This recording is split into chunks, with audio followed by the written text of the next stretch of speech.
Hey, it's Megan. Grab your coffee and let's have a combo. If you're dealing with bloating that makes you look 6 months pregnant by dinner, brain fog that has you forgetting words mid sentence, or craving so intense you'd fight someone for their sandwich, your gut might be screaming for help. And in perimenopause, your gut needs some extra love because dropping estrogen is changing everything down there. Let's start with the basics. You have a nice long tube from your mouth to your anus, and this is like a really big straw in the middle of your body. It lets food and nutrients in and keeps viruses, bacteria, and other pathogens out. The majority of your immune system is in your gut. Anything that you put in your mouth has to go through your gut first, so it makes sense to house so much of your immune system there. Inside of your gut are a bunch of tiny little friends that digest foods that you can't, like insoluble fiber, and make some important things that you can't, like short chain fatty acids and vitamin K. They also create bulk to form your stools and play a role in motility. If it's too fast, you get loose bowel movements, and if it's too slow, you experience constipation. Neither is fun. The little friends in your gut are bacteria, viruses, yeast, and fungi. We actually have populations of these friends all over our bodies, on your skin, in your eyes, in your nose, and in your vagina. So, all of these things start to grow in your gut, which starts to be populated after you're born from your mom's microbiome and breast milk. We don't know a lot about all of the jobs these friends have, but we do know they are necessary for humans to live and that fiber is an important food source for them. We also know that there are groups of people who eat very little fiber and are able to thrive with very little chronic disease, but we don't know if they have a different set of microbes passed down from generation to generation to support that type of diet, or if there's some other factor keeping them healthy. This is something that we noticed amongst populations who've not been influenced as much by Western culture and diets. Generally speaking, better gut health is related to higher fiber consumption and a variety of fibers in plants. You can modulate the gut with powdered fibers, but would need quite a lot to consume the amount of fiber powder that you would need to meet your daily recommendations, which is 25 grams of fiber for a female. To give you some context around foods, 1 cup of broccoli has 5 grams of fiber, 1 cup of raspberries has 8 grams of fiber, and 1 cup of canned black beans has 18 grams of fiber. So if you have 1 cup of black beans and you have 1 cup of raspberries, you're already at 26 grams of fiber. Total win. So it's not as crazy hard as it sounds to hit those fiber goals. If you have some veggies during the day, you're probably getting over 30. Okay, now we know what the microbiome is made of and what it's eating. So, what causes changes in the microbiome? Nutrition, antibiotic usage, stress, sleep disruption, and circadian rhythm disruptions. And for women, times of hormonal shifts like puberty, pregnancy, and perimenopause. We know that a week of travel can completely change your microbiome. We also know that your microbiome can change your cravings, your metabolism, and disrupt your sleep. And here's where perimenopause gets really interesting and honestly can be very frustrating. If you've suddenly developed gut issues in your 40s that you never had before, you're not imagining it. Your gut microbiome is actually changing because of your hormones. Let me explain how this happens. Estrogen and progesterone don't just affect your periods and hot flashes, they're actively involved in managing your gut. Estrogen influences how fast food moves through your digestive tract, which is why some women suddenly become constipated in perimenopause while others are running to the bathroom. These hormones also help maintain the diversity of your microbiome. Basically, they help to keep a good variety of bacteria hanging around, and they play a role in something called the estrobolome, which is a collection of bacteria that help metabolize and recycle estrogen. When your estrogen starts dropping and fluctuating wildly in perimenopause, this whole system gets disrupted. So, what did this actually look like? You might notice bloating that seems to come out of nowhere, especially in the second half of your cycle. You might develop food sensitivities that you never had before. Suddenly, dairy doesn't agree with you, or gluten makes you feel like garbage. Your digestion might become unpredictable. Constipated 1 week, loose stools the next. You might have more inflammation throughout your body, which shows up as joint pain, skin issues, or just feeling puffy. And here's the big one, your metabolism changes. Same gut that used to be efficiently processing your food is now contributing to insulin resistance and weight gain, especially around the middle. The vaginal microbiome is going through changes too, and we need to talk about this because not many people are. Your vagina has its own ecosystem of bacteria, primarily lactobacilli, and that keeps the pH acidic to protect against infections. Estrogen supports these lactobacilli, so as estrogen drops in perimenopause, the vaginal microbiome becomes less diverse and less protective. This is why UTIs and yeast infections and bacterial vaginosis suddenly become more common in your 40s and 50s, even if you've never dealt with them before. It's not poor hygiene, and it's not that you're doing something wrong. It's perimenopause changing your microbiome. And here's something that will really blow your mind. Your gut microbiome and your vaginal microbiome talk to each other. They're connected through something called the gut-vagina axis. So when your gut is struggling, it can make vaginal issues worse. And when you're dealing with reoccurring vaginal infections, it can affect your gut. They're in this together. Quick pause. If you're sitting here thinking, oh my God, this is exactly what I'm experiencing, would you share this episode with one friend that's going through perimenopause? Screenshot it and send it her way and tell her this explains so much. Because I guarantee she's dealing with some version of this too, and her doctor probably told her it's normal aging.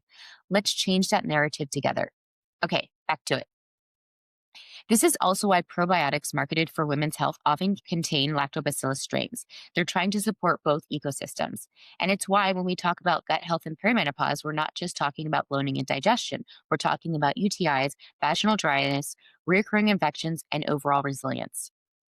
Now, I know we all like to categorize things as good or bad, healthy or not healthy, but like many things, there's a lot of gray area, which is to say nuance.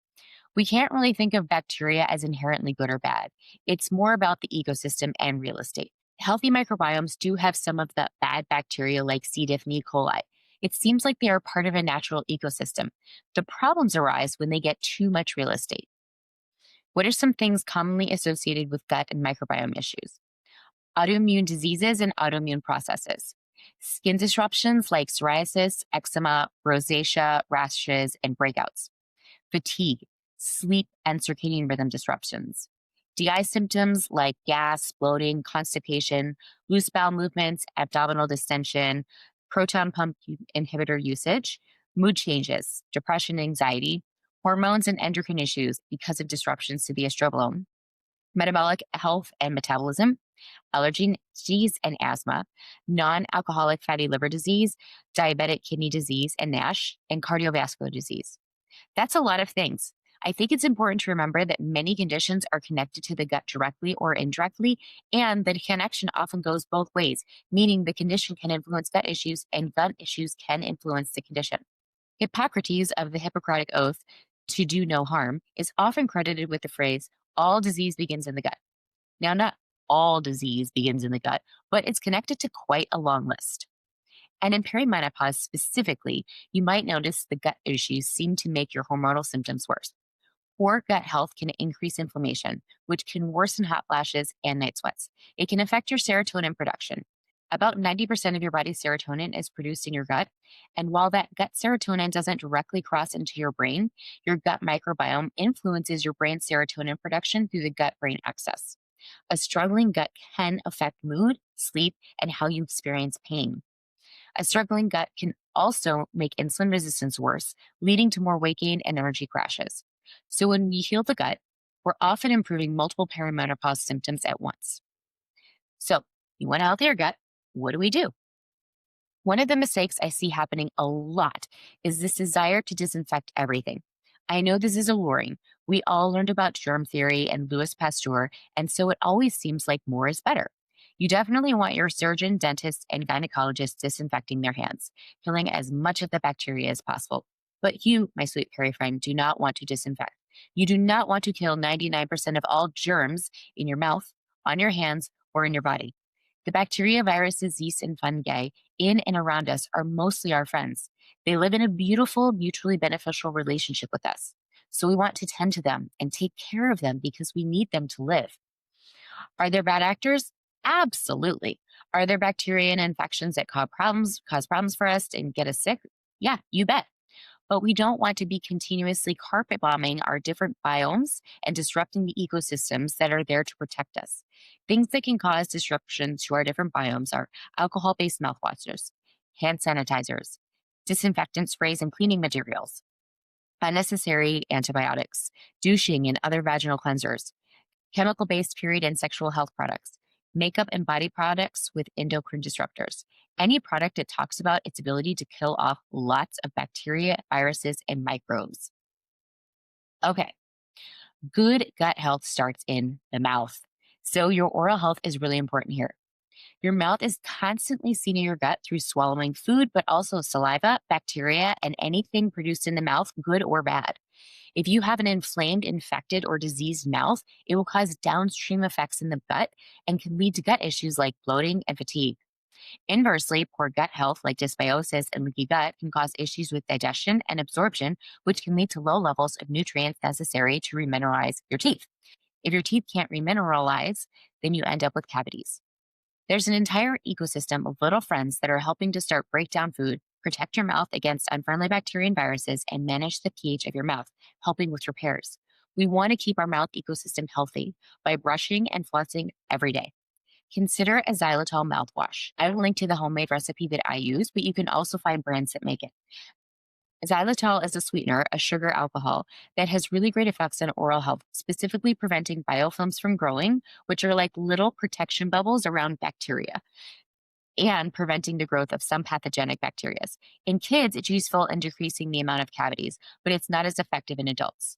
Alcohol based mouthwashes that disinfect, meaning they kill the majority of our little friends, are not helpful and they are damaging. They kill all of the organisms in your mouth, friendly or not, which leaves a lot of open real estate for opportunistic bacteria to move in. You can use salt water with a few drops of peppermint oil if you want a minty fresh feeling and don't feel like using a xylitol mouthwash. I also want to mention gum health specifically because it becomes more important in perimenopause. Dropping estrogen can cause more gum inflammation and periodontal issues.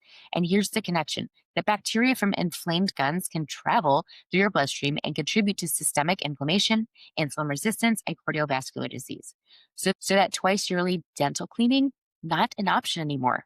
If your dentist mentions gum inflammation or recession, take it very seriously. This is another way that perimenopause is making gut health and oral health more critical. So next week, we're diving into the practical stuff. What should you actually eat? What about fermented foods and probiotics? I'm going to walk you through my exact protocol for protecting your gut when you need antibiotics, give you the 40 plant food framework that makes increasing variety actually doable, and tell you when it's time to call in practitioner support versus when you can DIY this. Because understanding what's happening is step one, but you need the practical tools to actually support your gut through perimenopause. Your gut isn't broken. Your perimenopause isn't in your head. And next week, you'll have a clear action plan. See you then.